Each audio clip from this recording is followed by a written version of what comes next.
Hello and welcome. From today, we are introducing something new with Ascharya. So far, we have been doing audio recordings of our stories. From this series, we are introducing a video component and I hope you enjoy it.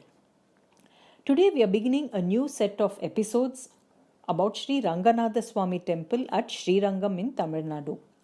So, whether or not you have visited or know about this temple, I hope you learn something from the stories about the world's largest and one of its oldest temples.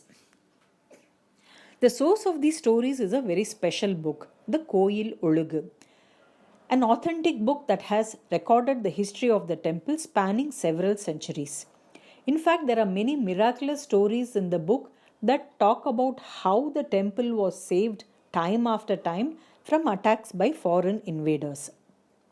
If not for those divine interventions, if not for the ingenuity and sacrifices of our ancestors, there would be no Ranganatha Swami temple to go visit today at Srirangam. So let's get into the first story, how the temple itself came into existence. To understand Srirangam, we need to understand its architecture. About the Vimana, that is the structure right above the main Garbhagriha. In Srirangam temple, this is the standout feature. The Vimana is made of gold, as you can see in the pictures, intricate and resplendent. This part of the temple, its origin is ancient. It goes back to Satyaloka to Brahma. He appointed Surya, the sun god, to take care of it.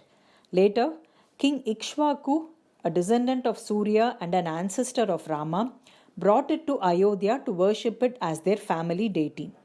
Generations later, Rama, on his return to Ayodhya from Vanavas, during his Pattabhisheka or coronation, presented the Vimana to the brother of Ravana, that is Vibhishana, as a gift for having helped him.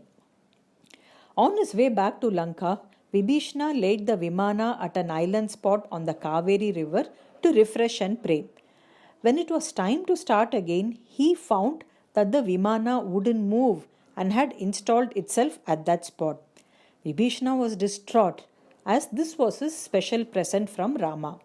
Yet, as if a concession to Vibhishana, the Vimana installed itself facing south. So, Srirangam is one of those rare temples where the deity is facing the south. Why? Because Sri Lanka is to the south of Srirangam, so it was as if the deity was always watching over Lanka. Later, Dharmavarma, an early Chola king, constructed a temple for Ranganatha in Srirangam according to the Agama Shastras. However, over a period of time, the river Kaveri flooded and buried the temple under sand, and the area soon turned into a forest, and the temple was slowly forgotten. Centuries later, a descendant of King Dharmavarma was resting under a tree in the same forest when he heard a parrot recite a Sanskrit verse.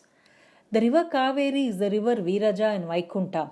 The Srirangam temple is Vaikunta itself. Lord Ranga is none else but Vasudeva himself, and this is indeed God's eternal abode. The Vimana is in the form of the Pranava Om. Its 4 towers are spectacular like the 4 Vedas, and God Rangashayi eternally expounds the meaning of the Pranava. The Pranava, which is the Pranava Shabda, the first sound, which is Omkara. So, a stunned king immediately cleared the forest and discovered the Vimana and temple underneath.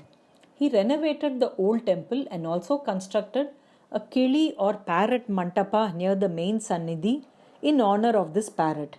If you go to Srirangam today, you can still see this mantapa. So that concludes the story, the history of the Vimana, which ended up in Srirangam Kovil over the Yugas. Over the next few episodes of this series, we will stay in more recent times of history and learn about the various miracles that happened that helped preserve the temple to what it is today.